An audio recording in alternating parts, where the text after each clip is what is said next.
coming out of the gate, stepping into the truth, walk in the land of the brave, return back with a new view. Shadows danced on the wall, they told tales of deceit. Once we hear the call, light and dark must compete. Be bold with Boulden. The story unfolds. Be bold until the truth has been told. Be bold.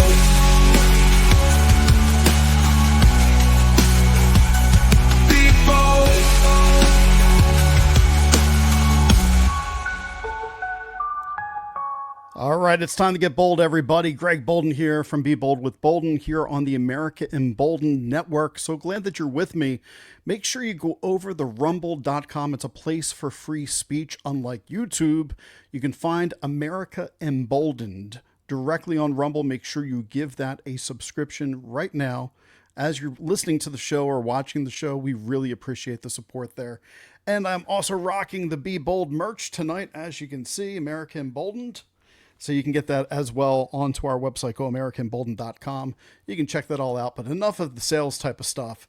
That's just one way to support the show since we don't do advertisements and everything here.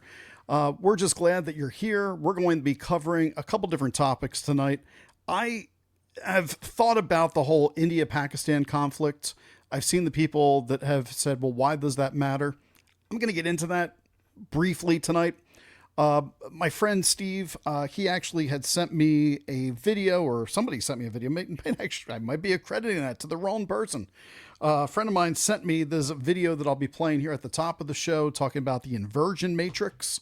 And I wanted to create my own thoughts around this after watching it. And so you can kind of take in, I don't agree with everything the gentleman's saying, but I do have my thoughts on it. And then at some point in time, I'd like to tell you a little about what's going on in my faith journey and some things that are going on at my church that have impacted me. But I'm sharing it on a national show, not because I want any of you guys to take any type of action whatsoever, not at all. I actually want to talk a little bit more about how personally things, when ministry is not done to a way that's inclusive, the way that can be harmful to people's faith journeys. And we'll get into that a little bit towards the end of the show as well. Let me bring up this video that was sent to me about the inversion matrix. Now, Michaels and I have been talking about inverting language and changing the meanings of words for some time, but this was kind of an interesting, I've never heard of something called the inversion matrix, but when I looked it up, there's actually a mathematical equation to explain this. And so then I applied that to language a bit, and I kind of expanded my own thoughts. But here's the video that we're going to start with tonight. Hopefully you can hear it. Let's get rocking and rolling. Here it is. Come closer. I've got something to tell you. Something is happening across the Western world. You can feel it on the streets, in the courts, at work, and online. It's not just political. It's not just cultural. It's psychological. A silent shift is underway, and it has a name. The Inversion Matrix. 5 sections. Section 1. The reversal begins. In this new system, the native becomes the intruder, the majority becomes the villain, and the truth becomes hate speech. The very people whose ancestors built these nations, who raised the families, tilled the land, and paid taxes, now find themselves apologizing for simply existing. How did this happen? Section 2.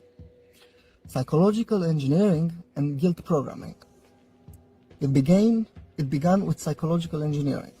First, inject guilt programming, a constant stream of reminders about colonialism, slavery, privilege, and oppression. Then, flood the language with weaponized labels. Racist, transphobe, Islamophobe, far-right, each designed to shut down conversation, to train you to self-censor and to submit. This isn't about justice, it's about control through confusion. Section 3. The two-tier system of compassion.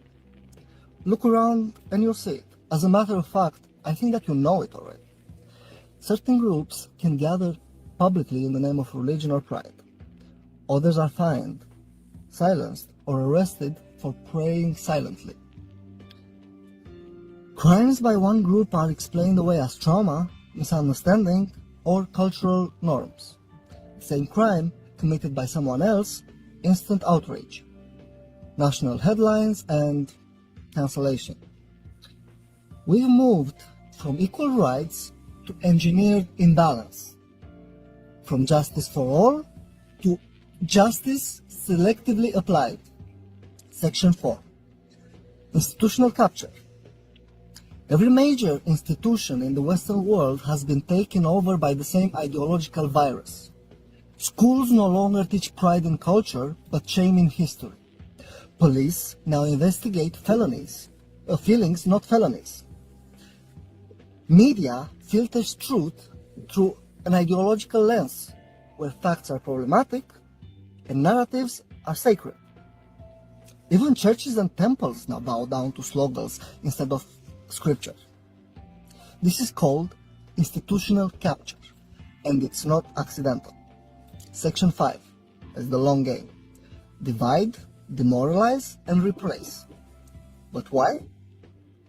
Because a divided, guilt-ridden, and morally paralyzed society is easier to govern. Shatter its tradition, drown it in imported ideologies, redefine its language, and turn its people against themselves. This is what I'm keep trying to say. These are the true cracks through the matrix. The end goal? Not justice, not harmony, but the population too confused to resist and too fragmented to unite. But let's be clear. This isn't a war between races or religions or genders. It's a war between truth and programming. Between those who remember who they are and those who've been rethought to forget. You don't need to hate anyone, but you do need to see. Because the longer we stay silent, the more the inversion matrix tightens. Until what was once solid, identity, family, faith, law, it becomes liquid, then meaningless, Traditions. then gone. This isn't about hate, I repeat. It's about survival. And if you're still listening, it means the program didn't fully work on you. Not yet. All right, so let's talk about this. I found this to be fascinating. I found this not to be too poignant into one specific direction. I didn't find this too divisive, but I do think that he's using some of the same tropes that he probably is stating that he's against, but we'll get into that. I've been thinking for a while, Michaels has talked about this as well, that if you go back towards just the last 5 years, that language had been weaponized. Let me get this down off the screen for those that are watching. There we go. I've been thinking that language had been weaponized where words in some way, shape, or form were beginning to mess with our heads. What was the new normal that people told us about? I think you felt that, right? When you heard, well, everybody get used to it. This is the new normal during a pandemic. You're like, well, who came up with the phrase, it's the new normal? Who came up with this whole, we got to make sure we're protecting? Where did the phrase safe and effective, the way that it come in? And I'm using very specific words from 2020, but we can use racism, we can use DEI, we can use all the other things as well to go on to have a conversation. I think that you understand that there's been this shift in language specifically over the last 5 years.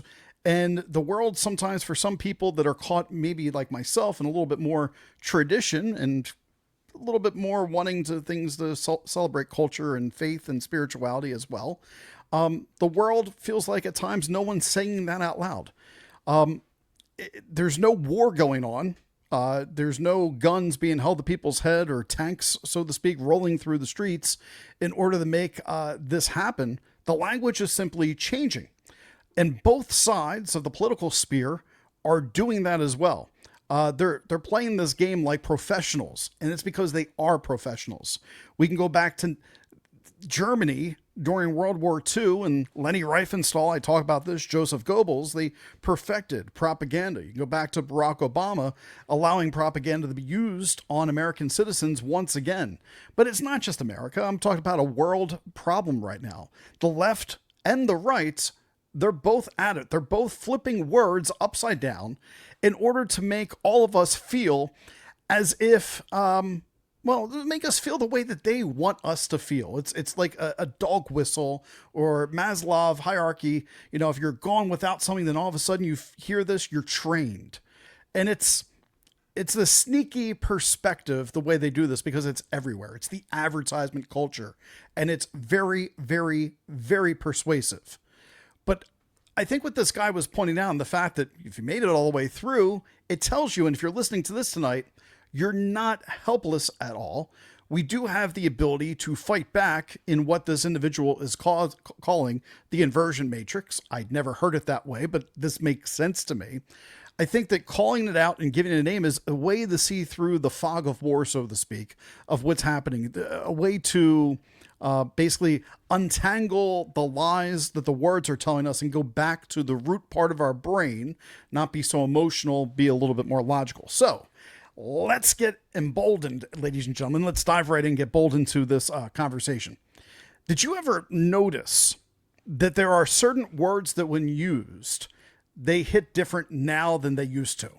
Like, these words don't mean what you grew up understanding that they immediately meant. Whether you're left or right, they're doing this. They're turning words into some type of emotional grenade that they can toss out there. So we're going to try to cover both sides well. So, hopefully I try to do that on here. I try not to be divisive so both sides could hear this. But I'm going to start with the left tonight. The left loves the word justice. Now, justice sounds noble. It sounds something that you can get behind, right? It's something that everybody can say, I'm for it. Who's against injustice? No one. But the left has stretched the word justice to cover everything. Now we got social justice, climate justice, you name it, it's out there. It's become just this buzzword that rallies the crowd, the protesters, whoever might be there to listen to it.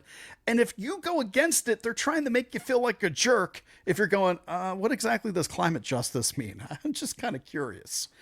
This goes back to the word woke too. I hate the word woke at this point in time. It's something that got hijacked from a culture a long time ago and not given back. The left hijacked it. Let's be honest about this, but we'll get to that some other day. If used to be about saying that you understood the real issues. But to use the word woke now, it's just this like vague badge of moral superiority. Or it can see as a negative to be something, because if you disagree with a woke take on something, then you get canceled, you get side-eyed, or you just, I don't know. It's about control to these individuals that use it now. Now, the people on the right, they're no saints either here. They've got their own words. Let's look at the word freedom. Okay, I like freedom. It's a beautiful word, right? I believe that we should be free. When I think of freedom, I think back to my childhood. I'm thinking of flags, open blue skies. I'm thinking, God bless America, right? I'm thinking of these things, but the right has turned freedom into this nationalistic battering ram. If you don't like, something about a gun law, you immediately call it an attack on freedom, and you're not really moving the needle in the right place. And so suddenly it becomes the left versus tyranny, right? It's them versus tyranny when you say, well, you're against freedom. So we got to talk about the details. The details, the devil's always in the details. Like say, when we talk about public health or we talk about safety, going back to 2020. Do you remember the word patriot? Well, a patriot used to mean that you loved your country. But now it's a loyalty test. Are you a true patriot? Are you following patriots on Instagram and X? I feel like Alex Jones talking about this now at this point in time. But if you question a policy that MAGA puts out or the right puts out on immigration or even talk about voting, you're not just wrong, you become un-American. And don't get me started on the people that use groomer or constantly talk about how everything's fake news, because they don't even question the fact that the influencers that they're reposting and parroting are paid by individuals that are simply just another part of the fake news. These words by the right just become kind of these gut punches. That's all they really are for people. They're meant to make you mad, and they're meant to make you possibly scared. Oh my God, did I fall into that? Instead of making you think. And so both the left and the right are doing the exact same thing. They're taking words that we care about, and they end up twisting these words in order to get them to fit narrative. Now, the left, I know, they lean on guilt and the moral high ground. They make you feel like that you are an inadequate person, that you're a bad person if you don't just nod along. Yes, left, I'm correct. And the right puts this fear of it's us versus them. Who are they, right? Who are these mysterious people that are always out to get us? They paint anyone that they may disagree with them as a threat. Well, when you do that, it's not about truth anymore. It's actually about picking your tribe and staying in that tribe, which is something that I think confuses people with me oftentimes, because they go, wait a minute, I thought that you were conservative, or I thought you were libertarian, or I thought you... And instead, I'm just telling you, I'm trying to be a critical thinker about everything. I'm hoping that this audience that we've established here that's listening tonight, you're with me on this. You want to be a critical thinker about all the information that you're taking in. But things like an inversion matrix that this gentleman's talking about makes it really difficult. Now, here's where things get even crazier. You probably followed my story, or hopefully you saw, at least are familiar with it. You can go back and find it. Talk about the influencer culture. I was just on the Chip Paul Talks Medical podcast. Chip Paul, awesome guy. He did a fibromyalgia show with me a few weeks ago. I talked a little bit about the internet culture and what's happening here. You don't just have people that are like, okay. Do you remember... If you're old enough to remember this, going into like a city in the 1980s or 1990s, video games sometimes portray this for those of you that are a little bit younger listening, but you'd have these pontificators on street corners yelling, the end is nigh, or holding up signs. Well, we don't have the street corner communication anymore. Now we have this high-speed communication that comes directly to our phones. It's coming straight to our eyeballs through television sets, click to YouTube, etc. We're in a high-tech world. We got social media like X, where the show's streaming, or TikTok, where I'm at. Whatever. It's so easy now to just spread information like wildfire. All right, I can easily get out a message to 2,000 people like that. And then those 2,000 people can continue to send that message to 5 to 6 people in exponential growth. It's phenomenal. It's cool. I mean, it's the reason why I can reach 4.5 million people a month with ease using just one platform. Now, algorithms don't care if what Greg Boulden is doing is about truth. All right. Well, that's not true, because the algorithm for YouTube cares about truth, but they only care about their... Never mind. I'm not going to give them any more breath. Most of these platforms only care about whether or not people are staying in the infrastructure, whether or not they are giving it a click to continue onward and staying engaged. So when someone calls a politician a socialist, or somebody like Donald Trump a fascist, it's not meant to inform you whatsoever. It's meant to light your brain on fire, get you emotional, get you pissed off. So you retweet it, you share it, you... whatever it is that you do on there. I don't know. There's retweets, quote post, repost. I don't know. All you do is you become part of a fight without even realizing you became part of the fight. And you're not even part of a fight because you're a willing participant. You're literally just going, oh, it got my emotions up in a bunch. And so I need to repost this so I can get someone else that I know, their emotions up in a bunch as well. And I'm not sure that's helping anybody. So these words are getting flipped so fast in this inversion matrix, right? Remember the quote, defund the police. That was calling, we need reform. But then somehow the inversion matrix turned it into abolish all the cops. And then there's this culture war going on. Or do you remember like the nerdy term for the academic term critical race theory? Well, then the right turned that into like this blaming everything in school's curriculum on critical race theory. And I simply am pointing out, when I talk about how Sidney Poitier was the very first person to win a Grammy, that's technically critical race theory, but I don't think that makes me the CRT teacher that you think that makes me. I think that it's just telling balance. When I talk about the fact that blackface was used in television and film in early cinema history, and to talk about the inequalities, it's good to understand that so we don't go backwards towards a spot where we don't treat people or we do start treating people that way again. We don't want that. Now, the left does the same thing too, because they do labels on their own. They go, well, that's a nothing burger, or that's problematic, or this isn't normal on anything that they don't like at that point in time. And they don't really have to give you an explanation because it's all about how they feel. It's all about their vibes. There's really no substance when you get down to the conversation with somebody on a left when it comes up to something, because they're just eating up because it feels so right to them. But when you start to actually have a conversation, ask them to dig deeper into it and understand it, you can start to pull them outside of that web.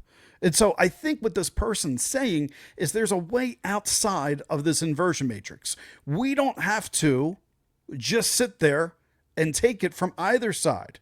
We ourselves have built the inversion matrix. It's not some sci-fi overlord coming for us, AI, that's thought of this. It's humans. They've built this way of thinking that's going to cut through the noise.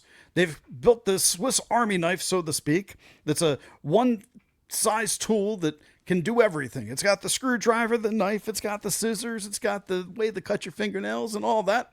Well, it's just for language at this point in time. So I think we should start asking ourselves some questions. When we hear loaded words or buzzwords, we should ask, who is going to win if I buy the narrative? Is it the politician that's screaming about freedom, or the politician screaming about equity? What's their angle? What is actually being said with those two words? Are they trying to fix something?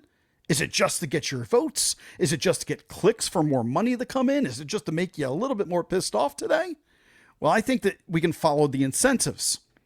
If we start seeing who is paying these politicians, I think my friend Chip said it really well, is that I'd like to see like a NASCAR type suit on Nancy Pelosi and all the other politicians. Who's paying for all this? I think the same thing for influencers. Who's paying for all that? I've been very upfront with you guys. I'm 100% independent media with what I do. No one's paying me to say any of this stuff. In fact, I'd probably be rich if I took the money and I just started talking the way they wanted me to talk. When I say they, I mean the people that are supporting either the right or the left and putting that type of stuff out there. So I'm going to ask everybody to, and I think you already understand this. We think about inversion matrix. We think about this language. I'm going to ask you to see the way that it's all framed to you, the way that they sell you the story. They sell it to you through the news media. They sell it to you through X. They sell it to you through even memes. Let's be honest. The right is so much better at memeing than the left. I got to be honest with that. The left is owned by the right when it comes to memeing. Anyway, the left-leaning outlets, if you turn on MSNBC right now, they're going to frame almost all their stories through what is the moral crusade. They're going to tell you what a criminal and felonious felon, as my son likes to say. Donald Trump's a felonious felon. He says it with such sarcasm. I absolutely love it. He's so cute when he says it. The left is going to frame everything as that moral crusade of we've got to take down the evilness. You saw Joe Biden even say, come on, decency is on the ballot.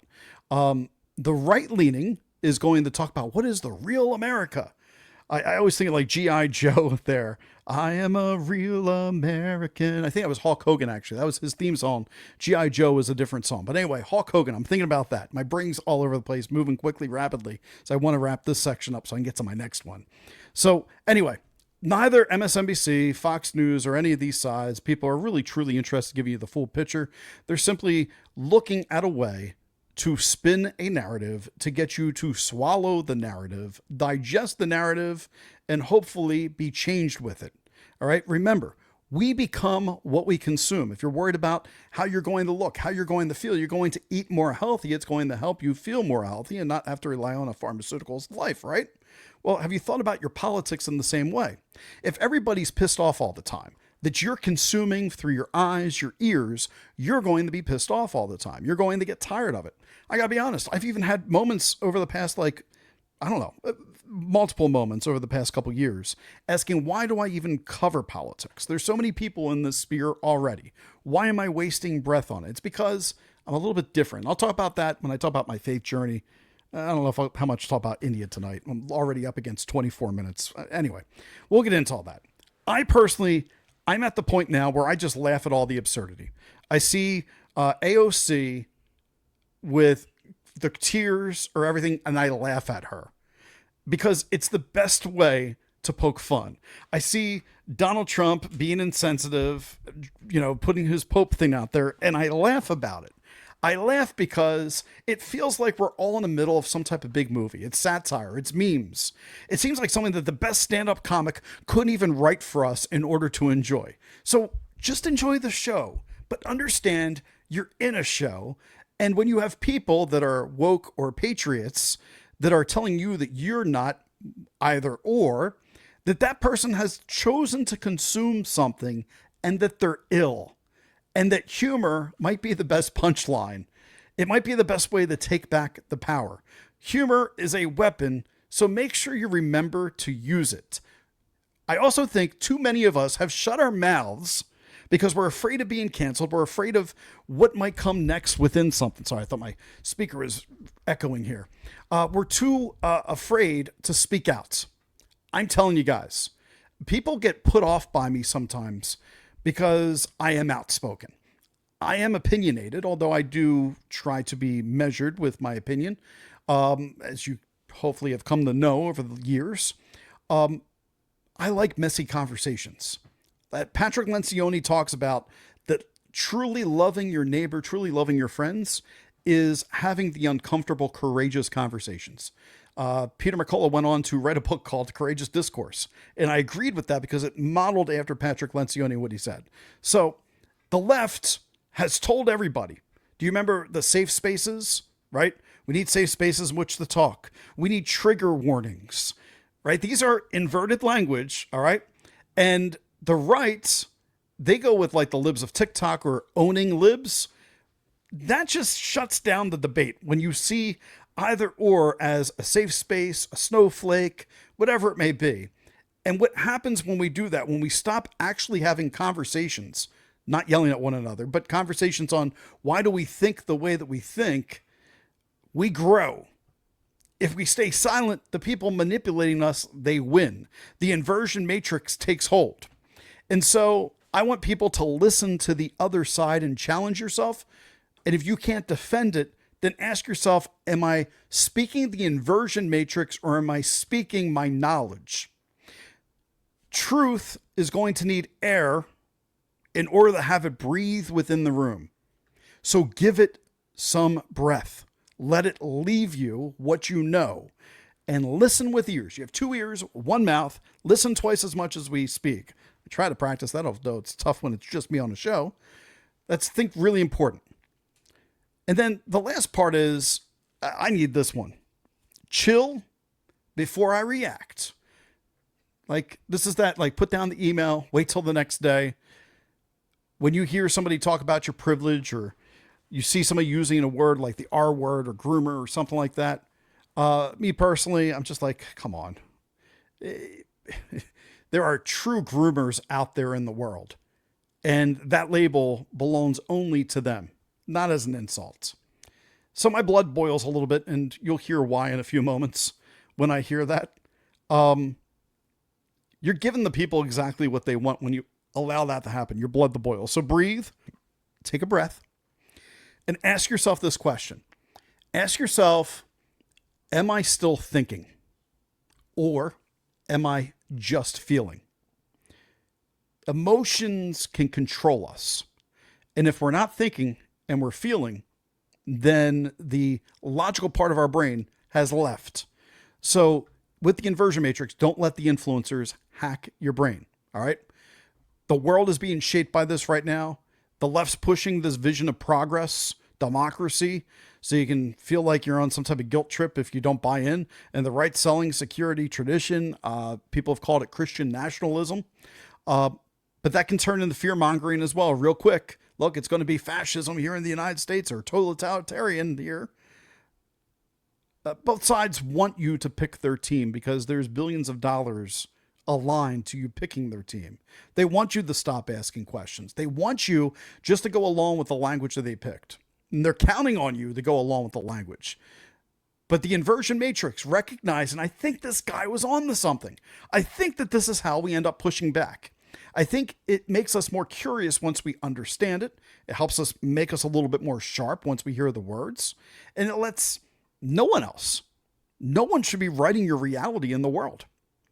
So don't let the alliteration here, the word wizards, Don't let the word wizards script what's coming up in your mind. Instead, flip the script. Use the logical part of your brain, the critical thought of your brain, and sculpt your own. Because this is going to start with each of us. Maybe this is why I have a voice. Maybe this is why I'm here doing this, right? I'm here doing this because it's important to maybe take a step back sometimes and remind people that you will become what you consume. All right. So that's the first part of tonight's show. I said I want to talk about India, Pakistan. Now, I was on X, and on X, so many people are like, I don't care about India. I don't care about Pakistan. Okay. I find that to be an interesting take. I don't know that that is a solid take to have. I'm not here to convince you one way or the other that you have to think like me, because that would be the Inversion Matrix and against you. I'm not trying to do that. But India fired missiles on Pakistan. And Islamabad called it an act of war. See, Grand Theft Auto 6 has been delayed. It's here in the advertisements. They called it an act of war. And I was sitting there, if you're like me, I'm going, what? Why did we even start well, not we. Why did India even start a war? What ended up happening in this conversation? What led India to fire these things? Two, by the way, nuclear armed nations with about 100 and I think 70 nuclear weapons between the two of them, according to Associated Press article that I read. Whether that's accurate or not, I don't know. But we have nuclear countries that are currently staring at each other. So I need to find out what the hell happened. I've been living, I can be honest, I don't study what's happening in Pakistan and India too often. I don't look it up. So apparently, here is the long and short of it. I'll try to get through this rather quickly.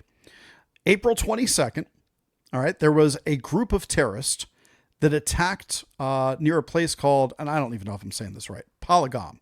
That's in the Kashmir Valley. Now, apparently this wasn't a random act of violence. There were people that survived the attack, and they said the gunmen were asking people what their religion was before opening fire. So it was a terroristic attack based upon people's faith. And 26 people, mostly Hindus, that were pilgrims, were gunned down. Right, this is kind of like what we saw in Israel and Gaza, and not Gaza, but the Houthi attack. This was seen in India as one of the deadliest terror attacks they had seen in years. And so there was a group called the Resistance Front. The Resistance Front has taken responsibility for this. All right, I need my notes here. I don't know how to say this. India says that the Resistance Front is a rebrand of Lashkar-e-Taiba. And that's a group that has ties to Pakistan's intelligence services. Does it sound familiar? It sounds kind of like what we saw with Gaza and Israel as well. Now, India started this operation that they're calling Operation Sindoor.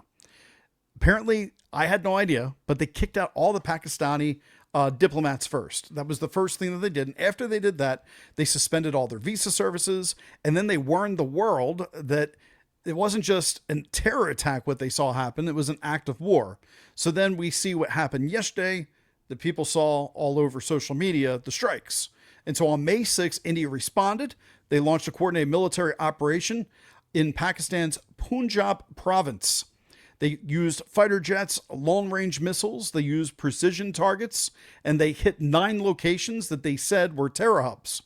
Much like we had in Gaza, Pakistan saying a lot of innocent people were killed, that there were men and women that were innocent, had no ties whatsoever, and they now see that it is a war between the two countries. And let me tell you, the language today has sounded like they are escalating things rather quickly. There are reports that a fighter jet was shot out of the air that was an Indian fighter jet by Pakistan. It's just a hot mess. All right, so there's been skirmishes throughout time between this border. This is not the first time. Again, I didn't really know all this, but this isn't just a border dispute. I want to make that very clear. There's like 1 billion people living here. It's 2 nuclear rivals, moderately massive militaries. 1.4 million in India, and I think there was like 980,000 soldiers in Pakistan. That's a lot. They rely on some pretty complex alliances as well. You got the BRICS agreement with India. That will be interesting to see where does Russia, where does China come in on this. And there's a lot of history between these countries as well. So you might be asking, why should you care? I'm seeing this on X. Like, I don't care. And I saw one person say, the only thing I care less about this is the war against Russia and Ukraine. Start caring a little bit. This could, although unlikely, it could go nuclear. That is a possibility here. I'm not trying to be dramatic. At some point, you hear Putin all the time say, I reserve the right to use nuclear. I'm not even doing a good Russian accent. Well, yes, I use the right to use nuclear missiles. I'm going to stop there. I'm not going to do that. Anyway, so you see Putin, he always says this. Well, Pakistan's now responding. We have the right to use nuclear missiles if this continues. At some point in time, people are just going to be like, you know what? You're all talk. All of you leaders, you're all saying this until someone hits the actual button. And if somebody hits that actual button, oh my God, we are in absolute problems, right? We don't want to see that day happen. And so that's one of the reasons I think you should be paying attention, because the whole planet would get pulled in if we wind up with nuclear wars. We're talking about fallout, nuclear fallout into other countries, World War III possibilities long term. South Asia is home to 1.5 billion people. 1.5 billion people could be destabilized in some way, shape, or form. This would spike oil prices, destabilize the markets. It could jack up inflation that we're already seeing with tariffs and everything else. Could hit your supply chains in the region. So you think your groceries are expensive now, just wait till that global conflict continues going and everything just continues to knock down, right? So you don't care what's happening over there. I do, because I'm understanding this could have major implications for all of us. We have a lot of our allies in the United States very close to there. But not just that, we have allies in our backyard. People from these regions are our neighbors, our doctors. They're your classmates, they're your friends. And their families are going to be caught in the middle of all this. And so I believe that when our families hurt in America, we hurts. And so America needs to watch this. That's what I'm getting at. I don't know a lot about it. I just have what I pulled up rather quickly to research to find out. Both these regions actually have pretty sophisticated military technology as well, especially India. So I don't think we can afford to ignore any of this. All right, I told you guys I was going to get to this. We'll wrap up here with the show. This is very personal. I'm going to tell everybody too, like what I'm sharing, I'm not sharing out of the spirit of my specific situation. I'm sharing it with you because there's a lot of times that I feel really overwhelmed by everything that I take on. People ask me all the time, Boulden, I don't know how you do all this. Like, Greg, are you sleeping? How do you do the show? How do you gather all your information? How do you find time to read? How do you, family, all this? I am overwhelmed. I'm balancing a ton of projects because I have lots of things that I'm passionate about. And for me, the passion that I have for all of this, it is a blessing and it's also sometimes a curse. The podcast here, you know, when I was on America Out Loud and now I'm doing things solo, so it's a little less reach, but I can say accurately that I've reached millions of people. It's wild to me. That blows my mind to think that my words, my thoughts, my reporting, my interviews have reached millions of people. And I find myself often asking this question, why me? Why did I pick up this microphone years ago with students and start speaking out and doing a podcast? Sometimes I ask myself, do I even have anything that's worthy of an audience to listen to? Even as I'm thinking about the words for tonight and giving notes for tonight, I'm thinking, should people even listen to what I have to say about India? Is it even worth reporting? The Inversion Matrix, am I helping somebody with all this? What makes me qualified to offer any opinions on any of this? What makes me qualified to write? What makes me qualified to teach? Some of you may not know this. I don't even like the sound of my own voice. I don't like hearing myself. I hear like the weird ways I say things, or sometimes the spoonerisms I put into words that are accidental, but makes me feel uncomfortable. I don't know that Greg Boulden has a lot of answers. People that personally know me in my life, and some of you that listen know me personally, You might think that I'm a very confident person. Some of you may understand that I'm not as confident as maybe some believe. The truth of the matter is, my ego does not like attention. I think that I like to receive, knowing that people will find value, but the compliments and stuff, they make me really uncomfortable. So I believe in myself. I think that I do a great job as a teacher, but that's all internal. It's quiet. So the external praise, when I get it, it feels like I'm in some type of spotlight that I never really asked to be standing in, but yet I found myself there. So when I see myself through the eyes of others, or I hear people talk about me, I feel detached from who I actually am. Lately, I find people want to define me according to an ideology. You've heard me say this. If I question the left, I'm labeled as MAGA. If I question or criticize the right, I'm called a leftist. The truth is, I'm neither. I'm very curious. I believe in reason. I believe in truth seeking. I try to the best of my ability to calm my emotions on certain issues. I am emotional on others, but most issues I try to be calm. I offer the same space of calmness to others when I can. I think that's important. And maybe that's why I picked up this microphone. Maybe I picked it up because I feel like we could use a little bit more measure and meter. You may know this if you ever read my bio, but years ago, 10 years ago, 2016 almost, so 9 years ago, I worked for the Catholic Church. During that time, I was a youth minister, and I ended that time as the director of mission and ministry at my church. But during that time, I stood in front of youth and families every single week. And I would study theology, reading up to make sure that the words that I offered were sound in the Catholic faith.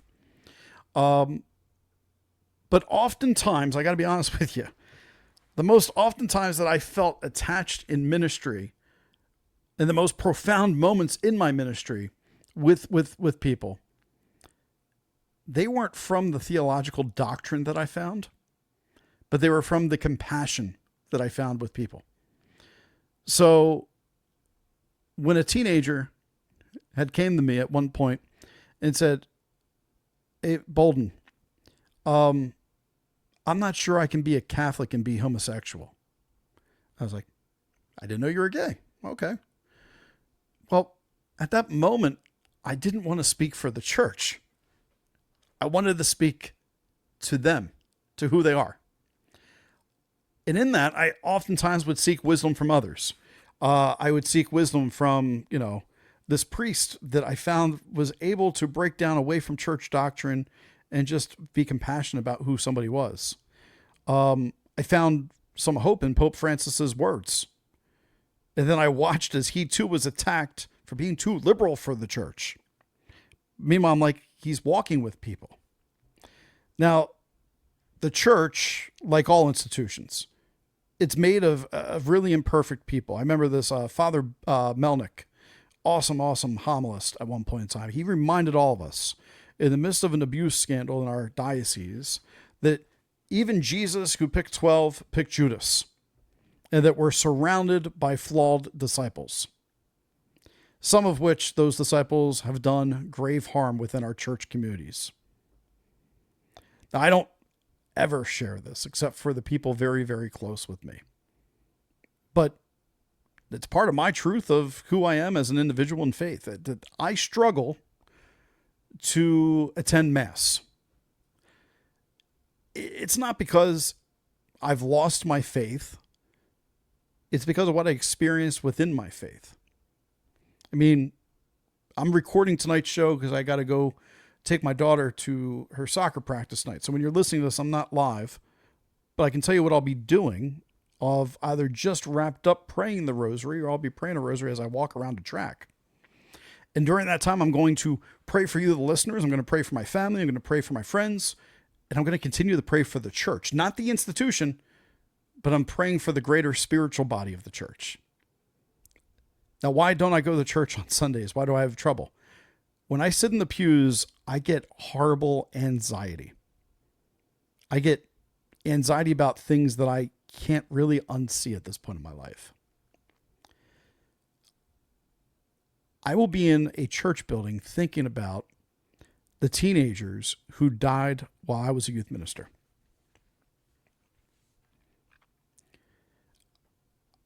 I will think about hospital visits with children that were facing unthinkable illnesses or things that happened within their own families that put them there.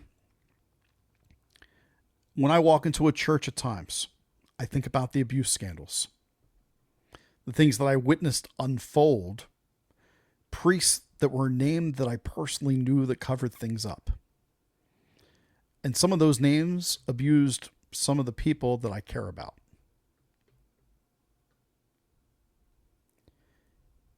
There were moments in my own life, in my own ministry in life, where I witnessed firsthand how the institution protects itself over the people it's supposed to be ministering to. I've encountered in my own life behaviors that crossed boundaries, behaviors that have made me deeply uncomfortable. And when I spoke up about this, the response that I received felt more concerned with the technicalities than with caring for me, the individual. So the priority seemed to be shielding the reputation of the person involved rather than acknowledging the potential harm or impact on the person involved with. That's a moment that will forever leave a lasting impression. It's a reminder that even those who preach compassion can fail to practice it when it matters the most. So that wound is pretty deep. My voice didn't matter to the very institution that taught me how sacred my human soul is supposed to be. So now, when my voice can matter, whether it's a podcast or spiritual need, I refuse to be silent. I don't know. I don't think that I do this for attention, because if it is, it's not working out for some type of financial gain whatsoever. I really, truly believe, and I'm telling you this, I think that it's important. I want people to know I speak up because I know there's too many people that are never heard. And that goes for everything. Spirituality, politics, causes that people get minimalized in their voice. And I feel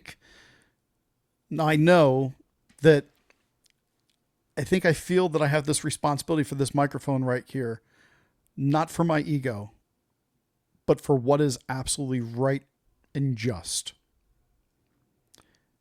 And yet every time I speak, I do so at immense risk to myself and to my family. And I don't think most people ever think about that side of what I do. And that's not me like being upset about that. I'm just letting you know I feel exposed. I feel vulnerable. I ask this question all the time. Is it worth it? I've been doing podcasting since 2017, 2018. I've had this for almost 3 years now, this realm of what I do. When people thank me or say that they feel that I've helped them, that does help. It's that flicker of purpose, of sense of like, okay, what I am doing it matters. But I also, I feel the weight of what that statement cost. So people have been asking me kind of like, why do you do what you do? What are you doing? It's just lived experience at this point in time. It's not a simple answer. It's my pain. It's my hope. I'm a contradiction. I think that's one of the weirdest things. I'm a walking contradiction at times, and I'm okay with that. It's this uneasy blend of both calling and compulsion, all pulling on me at once. And so I thought maybe that's worth documenting here tonight. Maybe I'm just one person that's just yelling into the void of the internet or into a podcast. Maybe I have a little bit louder of a voice than most. I'm just trying to figure out if when I speak, that voice still belongs to me, and if it's helpful to you and to us. Because in the situation that I have that I've been working with at my church, I feel like that after giving so many years of my time to my childhood parish, working for pennies on the dollar compared to what I'm actually probably worth, and sacrificing, not being able to take nice vacations while other people went on vacations, so I wasn't making a ton of money. Well, that was all great character building and stuff. To now have an issue within my own church and have a priest and pastor that isn't listening to me, in the sense of if they are listening and not returning my messages, it's been 10 days, I feel like I'm not wanted. In the betrayal of faith, when you already have the baggage and then you don't feel like you're wanted, and then people ask, well, why don't you walk in the doors on Sunday? What happened? Do you really care to listen? Because I'm not alone. Every Greg Boulden that there is here, you're all out there. Like, you have your own pain and suffering, reasons that you've turned away from the institutionalized church. I do believe the communion is necessary. I do believe that it's something that can convert the soul. I believe that it's a tenet of the faith. It's important. But how does one come back after being away when everything that they see is reminding them of the reasons why they walked away? It's difficult. I got to end right there, ladies and gentlemen. I hope that tonight's show, I honored your time well. I gave you some food for thought, Inversion Matrix, India, Pakistan. I'll see what I can learn more. It's not my strong forte. And thanks for letting me share a little bit towards the end of the show here tonight. I really appreciate you all and the time that you spend with me each Wednesday and throughout the week when you're tuning in and listening. And I just want you to know that is appreciated, and that if you ever want to reach out, you can find me on socials and stuff. And I don't say that as like, go follow me. I say that as, if you ever want to reach out, reach out. I do like hearing from people, and if I can be helpful and perspective in something, I'm willing to listen. So that's about it. All right, everybody, be bold. Take care. It's the end of the show.